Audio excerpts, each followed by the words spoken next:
Well, that's everyone, huh? Speaking of which, it was pretty smart of you to think of hiding here. Poisson was just involved in a disaster, so it's presently devoid of people. That naturally makes it the best choice. And here you are drinking tea like it's the most natural thing in the world, huh? That's what families should do. Sit and enjoy a leisurely time together. It's nice to enjoy tea here, you know? Care for a cup? Lend me your ears, everyone. Or perhaps one of you might like to start us off. How about you, friend? Me? No, I don't think I can. Then, how about you, good sir? I fear that I will cause the mood on this boat to become as somber as it is in court. Well then, I guess we're lucky we've got a local like me to organize things. Wonderful, the spotlight at last. I guess I'll be facilitating things from here. That was a little long-winded, don't you think? Oh, you might be right. Anyway, to cut to the chase, our friend here, the Traveler, has brought us together to discuss something. As for what that is, well, let's start by saying that we'll be pooling our efforts together to create a series of traps. Oh, how intriguing. Well, it's just an expression, really. One that I just learned from Chlorand, and used on the spot. So, let's invite her to explain in detail. A round of applause, please.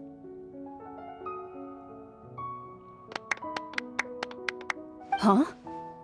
Didn't you say that you would be facilitating this? Oh, come now. Your work doesn't involve much public speaking, right? This is a good chance to practice. You might even pick up some fancy oratory tricks to impress your boss with in the future. I see. And what does my boss say? He is glad that you consider him your boss. Do go on.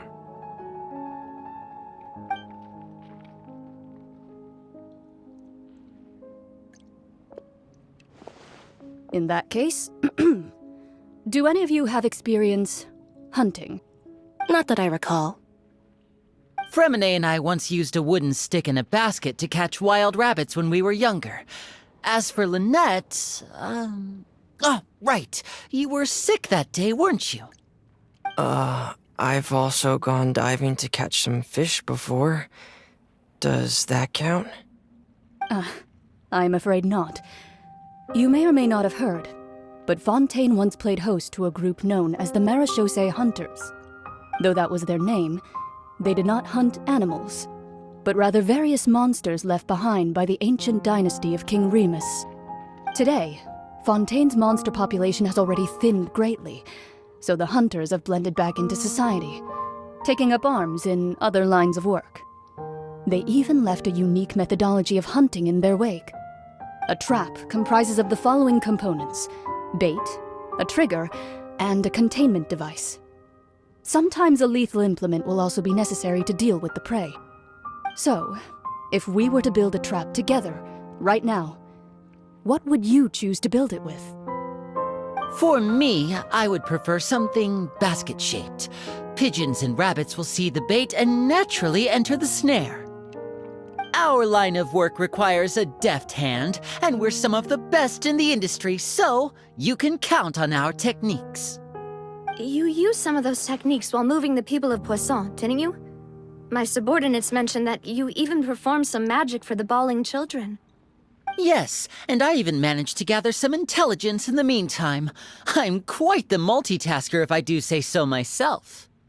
I'm afraid I can't claim that as my strong suit. I prefer more stable methods, like placing bait in the water and waiting for the fish to come within reach.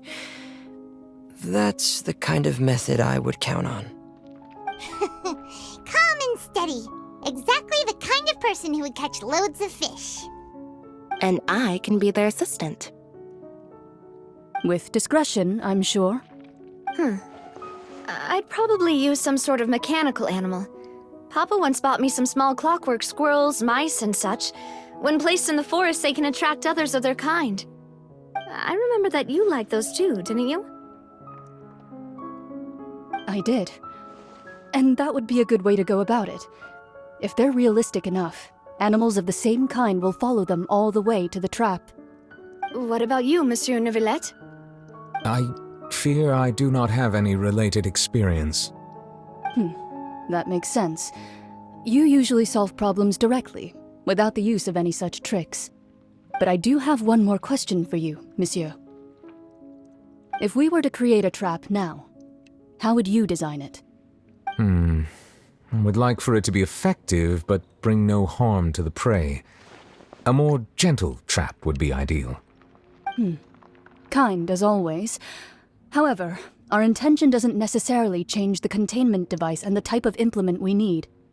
If we wanted to kill the prey in one strike, we would need a powerful implement. However, that also goes for prey that must be captured and safely contained. Wait, why's that? Only a hunter who's a true expert at subduing their prey can snare it without harming it. The line that divides life and death is often exceedingly thin. So are we going hunting together? Huh. We hadn't thought of seeing ourselves as hunters. It kinda works, but maybe it's still not the best metaphor. If our means of capturing and dealing with our prey is to put them on trial, then the hunting metaphor is actually quite accurate. But we shall require much more courage than any hunter to judge a god, a being whose seat is an exalted throne. Oh, so that's what's going on. Sounds very interesting.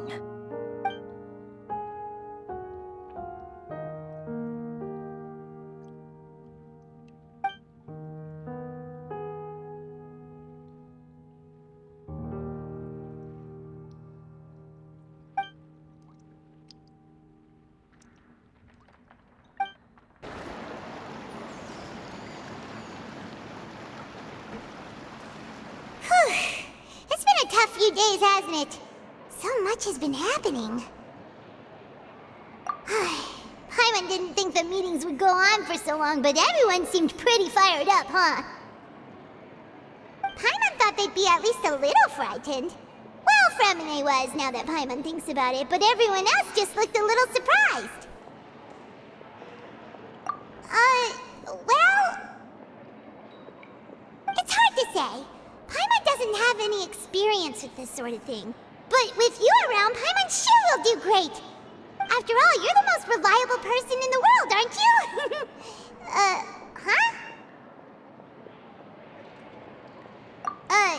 Did you just pour some tea? Paimon didn't notice you doing that at all. Then what's that? Paimon's never seen that cup before. Don't be frightened. I'm just joining you two for tea. I merely refrained from saying anything till now. Who's that voice? But there's no one here.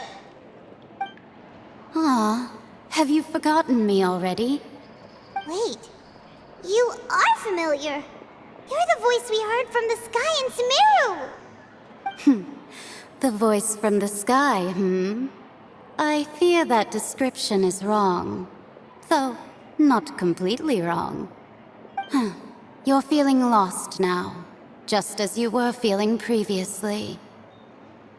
I sensed that confusion and thus came to you. Guiding people is an irresistible hobby of mine, after all. Consider me a passerby, just accepting a commission from my friend's disciple on a whim.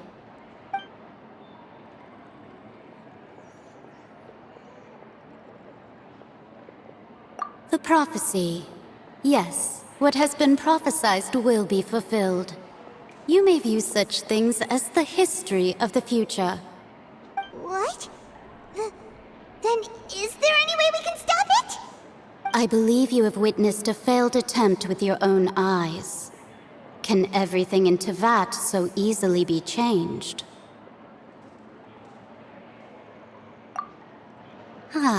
So you've caught on.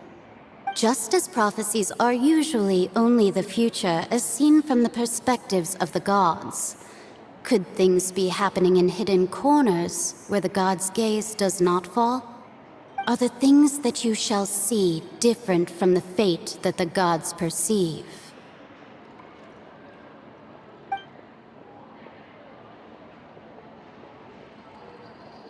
What is she talking about?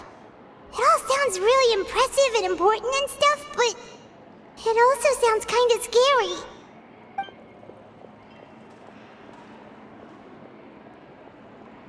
I believe that you understand, right? Some things are insignificant, but others you must reach out to change.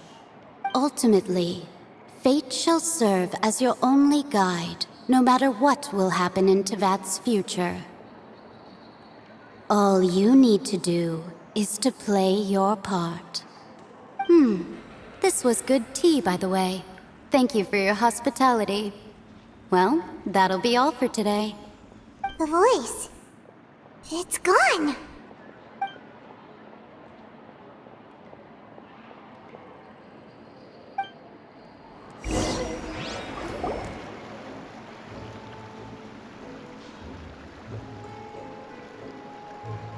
What? I want to hear someone talking. All right, coming. Hey, it's you who's getting lazy, okay? Well, I see I've walked in on some lively banter. Luna! Fine, just fine. I went to take part in that Steambird panel. It turned out to be more interesting than I expected.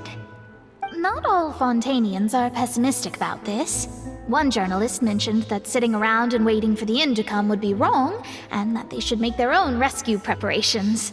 I agreed, so we had a brief chat with her. Did she have pink hair by any chance? Why, yes! It was Charlotte. You remember her, right? That daredevil journalist? I'm in full support of her view. Prophecies are very important, but how can people allow their lives to be commandeered by just a few words? That's right! Paimon's glad to hear something sensible for once. Ah, yes. About what we had discussed before. I did try, but I'm afraid I couldn't reach the old hag. I'll try again tonight, but I wouldn't get your hopes up. Huh?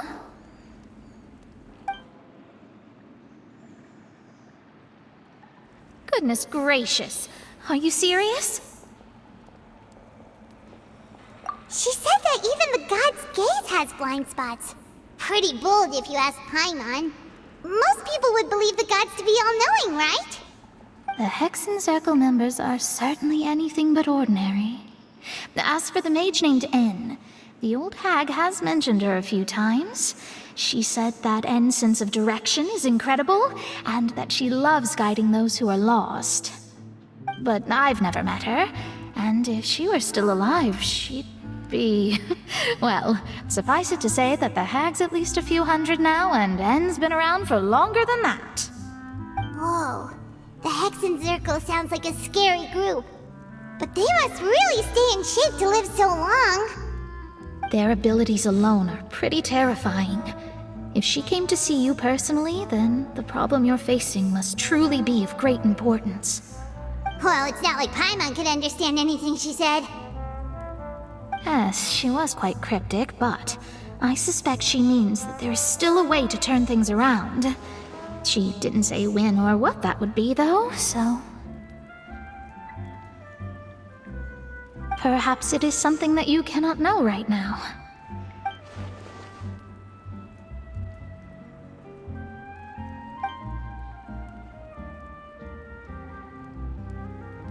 Traveler, Paimon, are you two all right?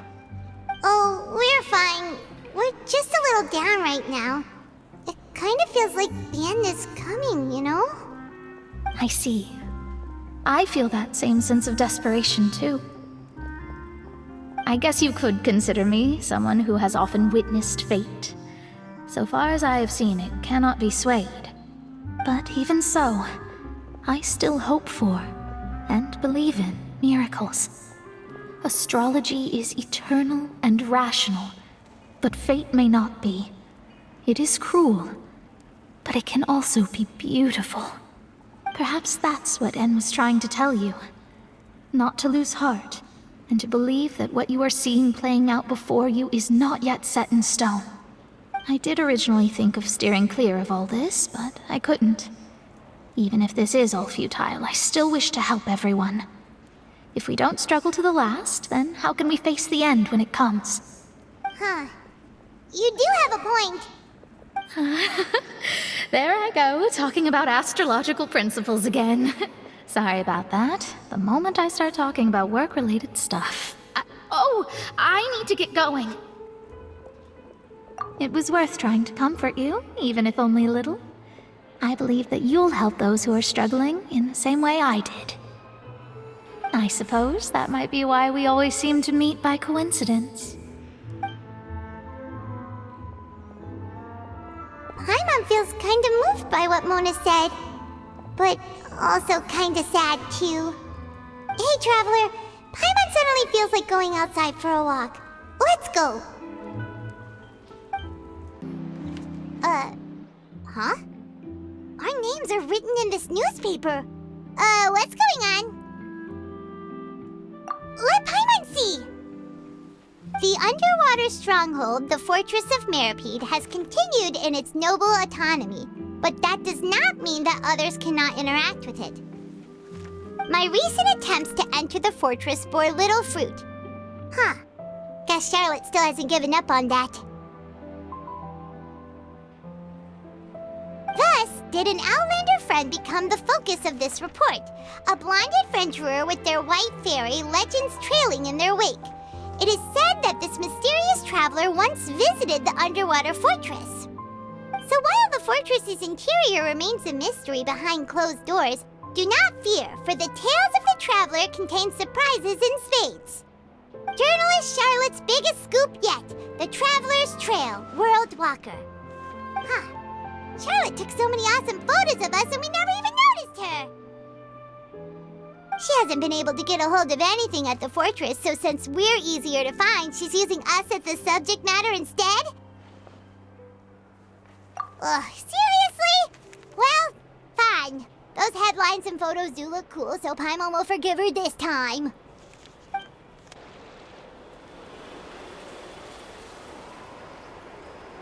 We're here! Paimon's hungry. Should we go in and get something to eat?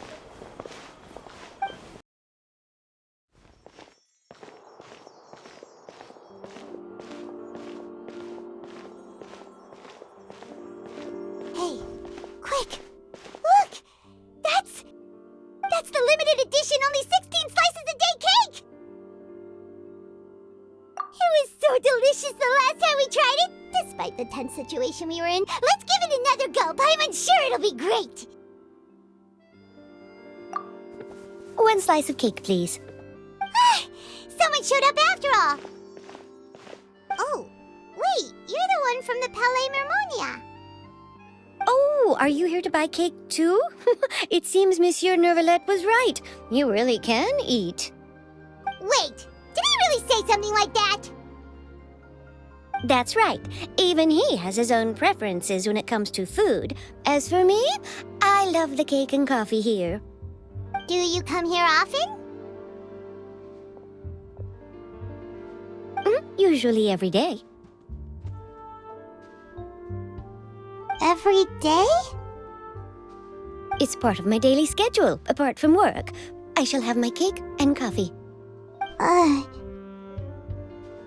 Then what if someone told you one day that this place would be closing soon, and you wouldn't get to eat cake here anymore? What would you think? But why would it close? Well, Paimon doesn't know either, but maybe the waters will rise tomorrow. You know, like in the prophecy. Oh, the prophecy. To be honest, I haven't paid much attention to that. No, still, even if there'd be no more cake tomorrow, that wouldn't keep me from having some today. No. It's the same for eating in general. You might not be able to eat tomorrow, but if you can do so today, then you should carry on. That's what people call living, you know. Huh. Don't be sad. Excuse me, could I have 2 more slices of cake to go? These 2 slices are for you. Sijuin said that this kind of expression you're making is what humans call being sad. Oh, you know Sijuin? I sure do. She was born before me, and she sometimes comes to the surface to teach us things about humans. She said that humans are creatures that are saddened easily, yes, and you can only lift their spirits by feeding them delicious food. So please try the cakes here. I've got something else to do, so I'll be going now. You two try to stay in a good mood after eating, all right? Bye.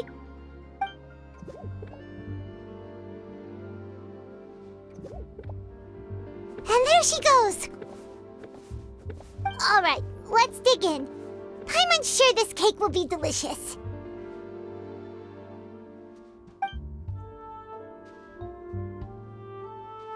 It's more delicious than last time, and the flavor gets even better with a sip of tea. It sure would be nice if we could come again tomorrow. Sure would be nice if we could always eat delicious food here.